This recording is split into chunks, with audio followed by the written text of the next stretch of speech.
वैकुंठ गए हुए थे और वैकुंठ में माँ लक्ष्मी की मन लगा के सेवा करते थे। माँ लक्ष्मी प्रसन्न हो जाते हैं नारद जी के ऊपर और नारद जी के ऊपर प्रसन्न होकर के नारद जी से पूछते हैं, मैं बहुत प्रसन्न और खुश हूँ आपके ऊपर, आप कुछ मांगना चाहते हैं मांग लो, मैं आपको वरदान देना चाहता हूँ, आप मांग लीजिए। तो नारद जी कहते हैं, ध्यान से सुनिएगा, सब ध्यान दे करके और मोबाइल को साइलेंट रखिए। नारद जी कहते हैं, हे माता लक्ष्मी, आप वचन दीजिए मुझे, मैं जो मांगूंगा आप देंगे, आप मुझे उस वरदान को जरूर देंगे। तो माता लक्ष्मी वचन देती हैं कि मांगिए, आप क्या मांगना चाहते हो। नारद जी क्या मांगते हैं? नारद जी मांगते हैं कि नारायण का जो प्रसाद है, आप जो भगवान नारायण के लिए प्रसाद बनाते हैं, जो भगवान के नारायण के प्रसाद है, मैं नारायण का प्रसाद ग्रहण करना चाहता हूँ। और ये सुन करके माँ लक्ष्मी, जो माता लक्ष्मी है, वो हैरान हो जाती हैं, उनका शकल रूप चेंज हो जाता है। क्यों होता है? क्योंकि कुछ दिन पहले पति नारायण, भगवान नारायण का आदेश मिला था कि मेरी प्रसाद किसी को न दिया जाए, किसी को नहीं देना, माता लक्ष्मी को आदेश था। और इधर वचन दे देते हैं नारद जी को, कैसे पॉसिबल है? माता लक्ष्मी कहती हैं कि हे नारद जी, आप और कुछ मांग लीजिए, वरदान और कुछ मांग लीजिए, ये वरदान मैं पूरा नहीं कर सकती। नारद जी कहते हैं, अपना वचन पे अड़के रहते हैं। नारद जी कहते हैं कि नहीं, मुझे तो यही चाहिए, आप देना चाहती हैं तो यही दीजिए मुझे। और माता लक्ष्मी कहते हैं कि देखते हैं क्या हो सकता है। नारद जी को कह करके चली जाती हैं माता लक्ष्मी और उदास रहती हैं। और शाम के समय में प्रसाद बना करके भगवान नारायण को खिला रहे थे माता लक्ष्मी। भगवान नारायण लक्ष्मी की तरफ देखते हैं, माता लक्ष्मी जो हैं वो उदास हैं, उदास हैं, और उन माता लक्ष्मी के जो चेहरा है अलग से दिख रहा था। तो भगवान नारायण है, समझ जाते हैं क्या परेशानी है, माता लक्ष्मी से पूछने लगते हैं। और फिर माता लक्ष्मी कहने लगती है कि इस तरीके से मैं बड़ा धर्म संकट में हूँ, इस तरीके से मैंने वचन दिया और आपके प्रसाद खिलाने का। और कहने के बाद भगवान नारायण रास्ता निकालते हैं इसका। बोले एक दिन के लिए माता लक्ष्मी को कहते हैं कि मैं एक दिन के लिए ये जो प्रतिबंध मैं हटाता हूँ, एक दिन के लिए मैं हटाऊंगा, और उसमें भी एक शर्त ये है, जब आप मुझे प्रसाद परसेंगे, जब खाना परसकारी करेंगे, मैं नहीं देख पाऊं, उसी समय आपको प्रसाद को हटाना होगा। तो लक्ष्मी जी बड़ा खुश हो जाते हैं ये सुन करके।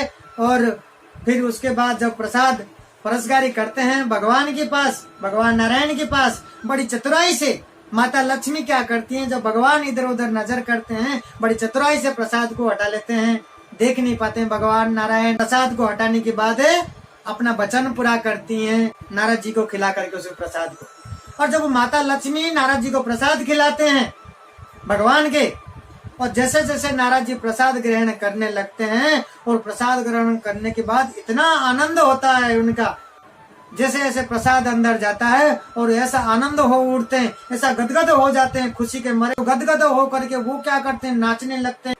जैसे जैसे प्रसाद खाते हैं और जैसे जैसे प्रसाद का प्रभाव शरीर के अंदर पड़ता है, और नारद जी से और रहा ही नहीं जाता, इतना नाच कूद करके वो भगवान के नाम का जप करने लगते हैं, खुशी के मारे आनंद हो उठते हैं। और करते करते हैं एकदम इस लोक से उस लोक, उस लोक से ऐसे पहुंच जाते हैं, कहां से कहां पहुंच जाते हैं उसको पता ही नहीं चलता। कैलाश पर्वत पे पहुंच जाते हैं शिव जी के पास।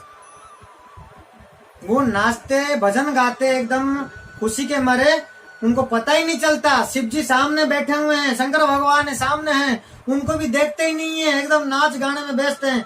और भगवान शंकर जो शिव जी हैं हमारे, वो देख करके नारद जी को देखते हैं, वो तो ठीक है भगवान के भक्त हैं, हमेशा नाम जप करते रहते हैं, लेकिन आज ऐसा रूप नारद जी की कैसे? और नारद जी देखते ही नहीं है शंकर जी की तरफ। और भगवान जो शिव जी हैं, शंकर जी हैं हमारे, वो उठ करके नारद जी से पूछते हैं कि हे नारद जी, आज आपको क्या हो गया? हे नारद मुनि जी, आपको आज क्या हो गया? आज ऐसे कैसे हो रहे हो? और वो कहते हैं कि मैं भगवान नारायण के प्रसाद खा करके आया हूँ और प्रसाद मिला आज मुझे भगवान का। ये जब कह करके नृत्य करते हैं और शंकर भगवान भी पूछते हैं नारद जी क्या मेरे लिए भी प्रसाद लाए हो? तो जब ये ऐसा पूछते हैं शिव जी, तब नारद जी के पास कोई जवाब होता ही नहीं है। शिव जी को सामने देखते हैं, देख करके प्रणाम करते हैं नारद जी, और करते समय में वो देखते हैं अपने हाथ की तरफ एक नखुन में एक कण, एक चावल का दाना एक नखुन में फंसा हुआ था।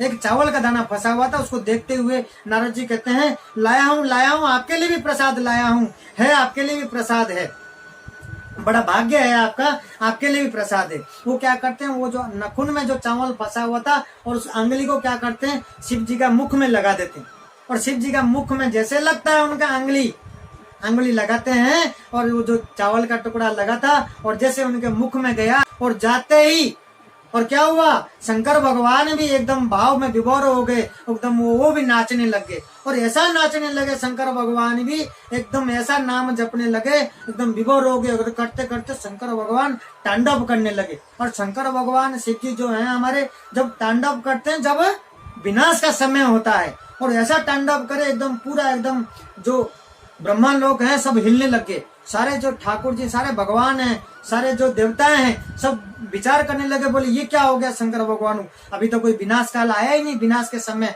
हुआ ही नहीं, तो ऐसे शंकर भगवान कैसे तांडव करने लगे।